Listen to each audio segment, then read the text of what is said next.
Hello everyone, this is Kikoto Mane from Team Get Wrecked Robotics, as well as a member of Team WPI. This is my event report going over how the Power of Friendship performed at the May 2025 NHRL event. The last time the Power of Friendship fought was earlier in the year at the February 2025 NHRL event. They did decently, going 2-0 in the qualifiers and getting into the single elimination bracket. Unfortunately, they were then eliminated in the round of 32 after a close match where they put up a good fight but ultimately ended up losing. As a reminder, the Power of Friendship features overhead spinning drills designed to attack from overhead. They're also a multi-bot.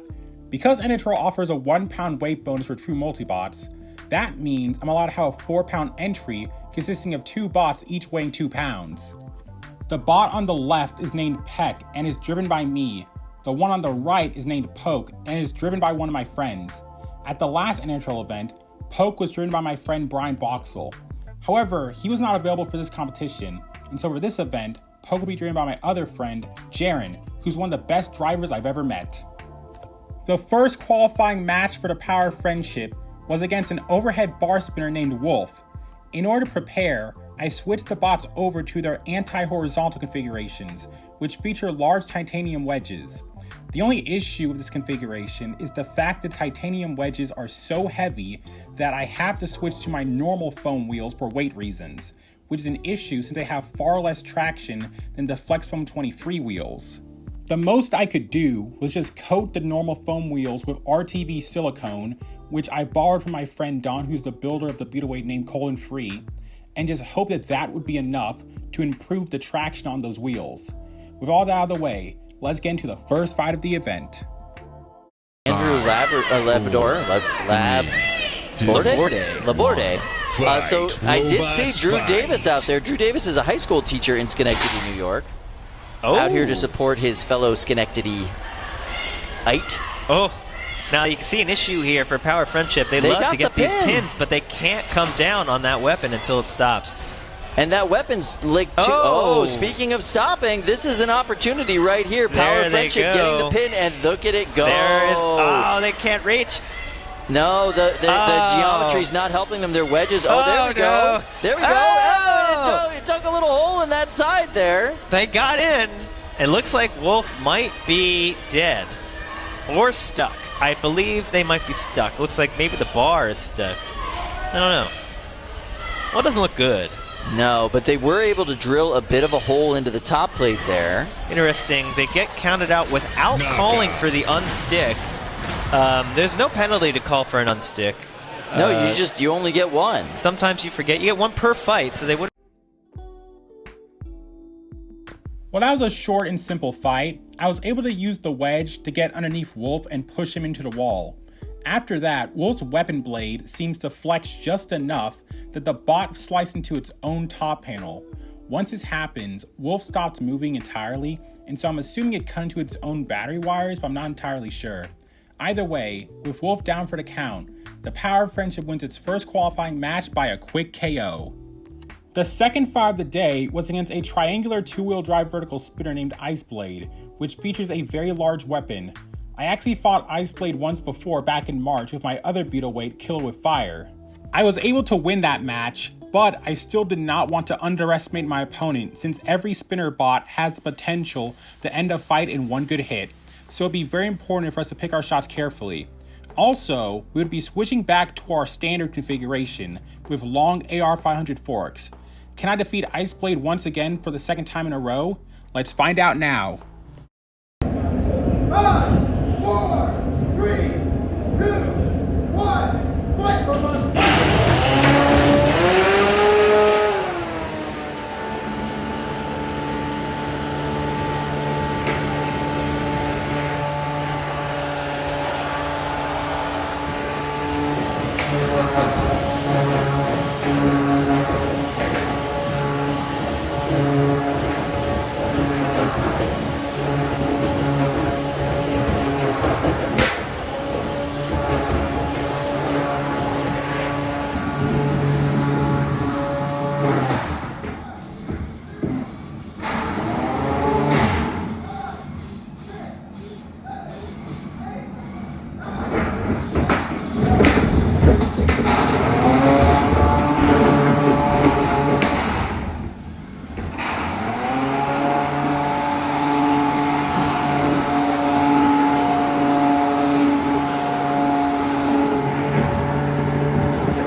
That fight went pretty well. Overall, Peck and Poke did a good job working together to smother Ice Blade. We were able to control him for the vast majority of the fight. We especially did a good job of attacking from the sides and from the back. In fact, there were a few points where Poke specifically was able to get right behind Ice Blade and bring down the drill. Ice Blade already had some slots cut in its top panel, which allowed the drill to bypass the top armor entirely and attack the internals. Amazingly, Jaren was able to dislodge Ice Blade's weapon motor using the drill.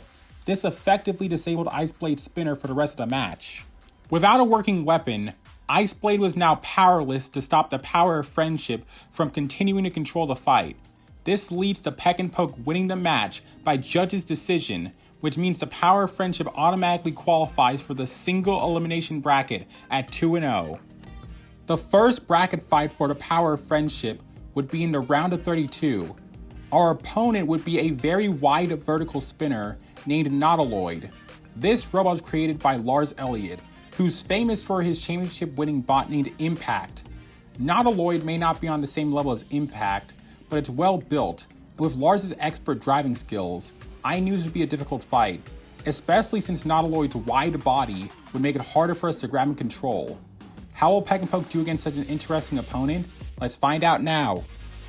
3, 2, 1, fight!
Now that was one hard-fought match. As expected, Nattoloid was a massive threat from beginning to end, and even managed to get a few decent shots in with that spinner. Luckily for us, I think this fight is a really good example of why multi-bots can be so effective. Even when one of the bots was in trouble, the other one always had an opportunity to swoop in and help out. As usual, Peck and Poke were able to control this deadly opponent, and despite Nattoloid's awkward shape, we were still able to get some really good pins in. I was also pretty happy with the durability of the bots, as the only major damage Nattoloid did was ripping off Peck's drill bit. This definitely was not an easy fight, but in the end, Jaren and I worked well enough together to defeat Nattoloid by judge decision, meaning the Power of Friendship would move on to the next round of the bracket. Our next fight would be in the round of 16, and we would be facing off against Showtime. This green vertical spinner was created by Ben Howard, a friend of mine who's also part of the WPI Combat Robotics Club. Despite being a brand new bot, Showtime was having an amazing run at this event, and in the previous round, it even managed to get an upset victory over Mako, one of the best bots currently at NHRL. The Power of Friendship has a lot of experience fighting vertical spinners, but this might just be the most dangerous one we've ever faced. Can the drill birds defeat this rising star? There's only one way to find out. Let's get into the fight. 5, 4, 3,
Okay, so first of all, if you're curious as to why the Power of Friendship didn't have any googly eyes on during this match, that's because I honestly just didn't have enough time to put them on in between the last fight and this one.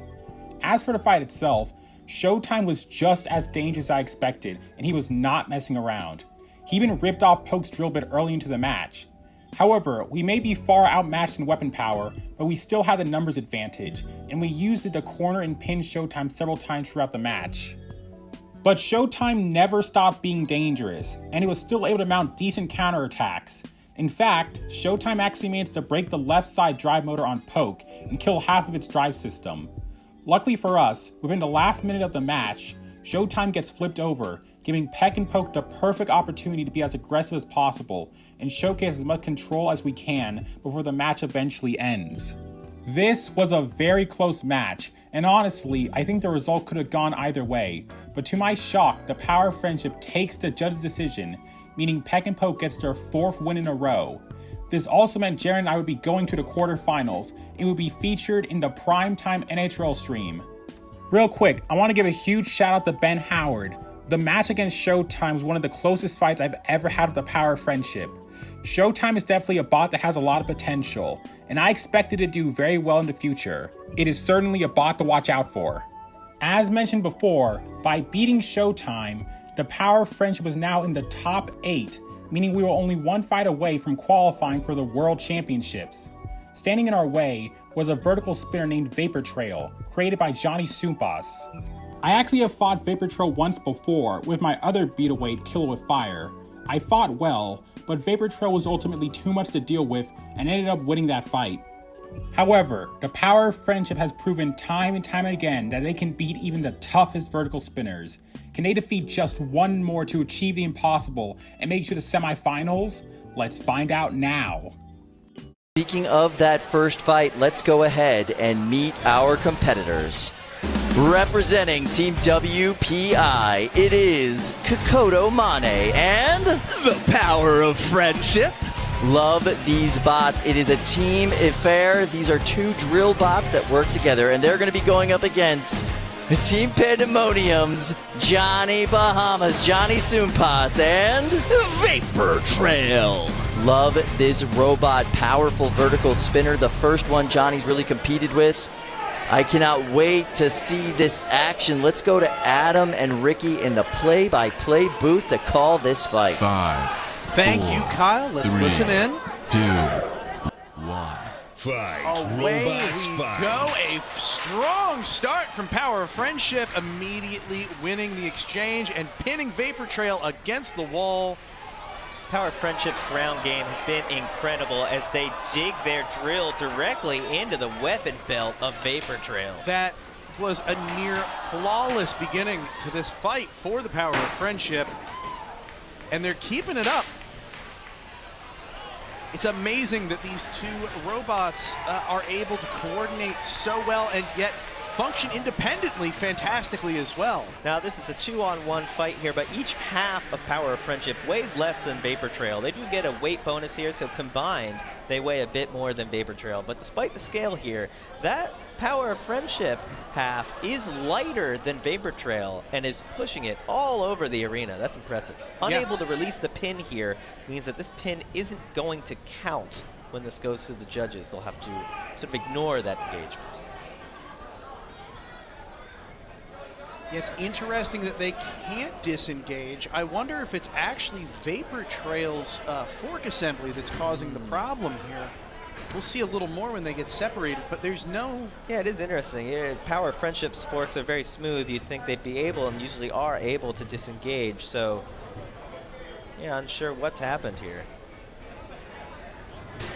Now, this does not count for anyone's unstick. This is a separation, so it's sort of a neutral thing. Although in the course of the separation, Vapor Trail is stuck on the wall. I think they'll be able to get down. Yeah, it looks like it. Yeah, I can't quite understand what it was that caused that entanglement, but it does seem to have been resolved. That's what our house bots are there for, so at least some of the time. It looks like it should get stuck. Just sort of jammed in, wedged into some sort of gap. It happens from time to time. We're not going to get to see the safety crowbar in action. What a shame.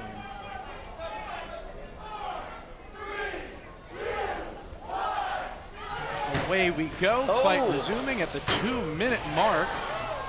Vapor Trail getting a couple of good pops and half of the Power of Friendship not moving at all. That could be why they were unable to separate if they just couldn't move. Yeah, perhaps they just were disabled in that exchange. And no, the whole front of Power of Friendship is starting to fall apart. And the wheel of Vapor Trail is falling apart simultaneously.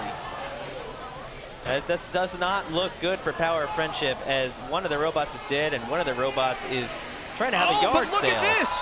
What a fantastic pin, a fantastic push into the wall, and an application of the weapon that's near perfect.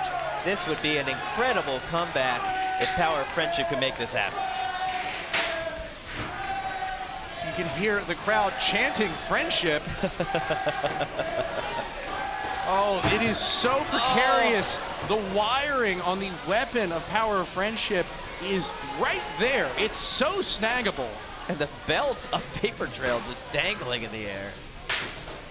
Yeah, that's substantial drive damage on Power of Vapor Friendship, Trail. another pin here. Will not give up.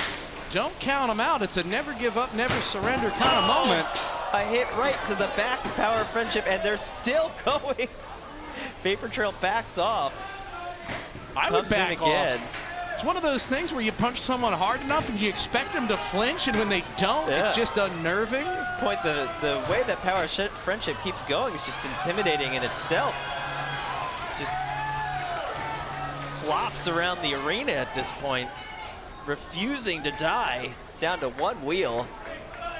Vapor Trail sort of just doing circles around them now. With 10 seconds left, this is going to go to the now judges. we've got Power of Friendship upside down, unable to self-right. They're going to be saved by the bell. Well, I guess the dream run had to end eventually, but I'm proud to say at least we put up a good fight. Everything was going in our favor at the start of the match. Like usual, Peck and Poke were able to overpower our opponent and control Vapor Trail. However, everything went wrong when Poke got a great pin on Vapor Trail. Before the match, Johnny had switched Vapor Trail over to a reach configuration that featured its biggest weapon blade.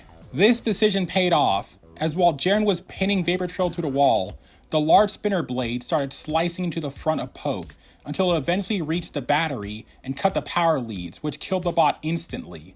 That's why Poke stopped moving early into the fight, and this would mark the beginning of the end for the Power of Friendship.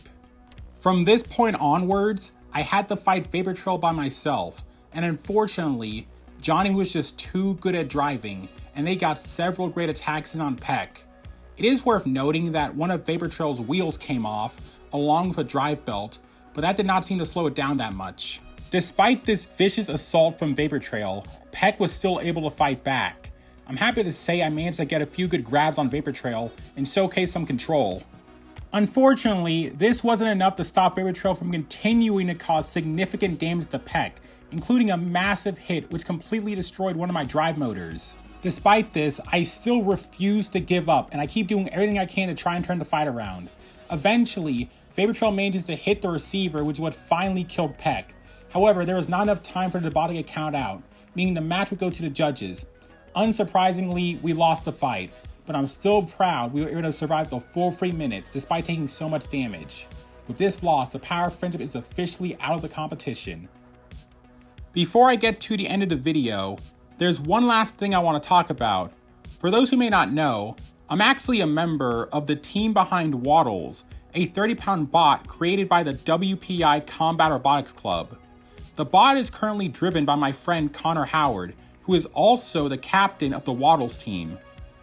Waddles was also competing throughout this event, and it had an absolutely incredible run. We went undefeated all the way to the finals, where we eventually faced off against our rival school MIT and their bot Ares. It was a close fight, but in the end, Waddles managed to win the match by KO and claim the Golden Dumpster as the May 2025 NHRL 30-pound champion. I cannot stress enough how great it felt for our bot to win it all. Waddles has been around for a few years now and has always done well, but I feel like this victory right here has proven that Waddles is one of the best 30-pound bots in the world. I am so proud to be a part of this great team, alongside my amazing friends, and I can promise you that Waddles will be back better than ever when it fights for the Golden Brett at the NHRL World Championships later this year. And with that, Peck and Poke's time at this NHRL event has come to an end. This was without question the most successful event of my entire Robot Combat career. The fact that I managed to get 4 wins in a row and make it to prime time, something I've never done before, was just a dream come true. I don't think anyone would have expected a drill robot to make it to the top 8 at NHRL, the single most competitive robot fighting competition in the world. Yet against all odds, the power of friendship managed to accomplish exactly that. It didn't matter how many destructive spinners they fought. It didn't matter how many times they got hit. Peg and Poke never gave up fighting, and I think this event has cemented the power of friendship as the best drill combat robot in the sport. At time of recording, the power of friendship is currently ranked 22 in the official NHRL rankings, which is just so surreal to me. I've built a lot of bots over the years, but at this point it's pretty clear that despite starting off as just a joke robot for fun, the power of friendship has quickly become the single greatest robot I've ever made. But of course, this success would not have been possible without my good friend Jaren, who not only drove his half of the multibot perfectly, but he was also a massive help in getting the bots repaired in between fights. I absolutely would not have been able to make it this far without him. And that marks the end of this event report. It's going to be a while before I compete at NHRL again, since I'm not going to be able to go to the June event, and the students event after that is in October. However, let it be known that I fully intend on bringing back the power of friendship sometime in the future to put on some more entertaining fights. Until then, thank you all so much for watching, and I hope you all have a wonderful day.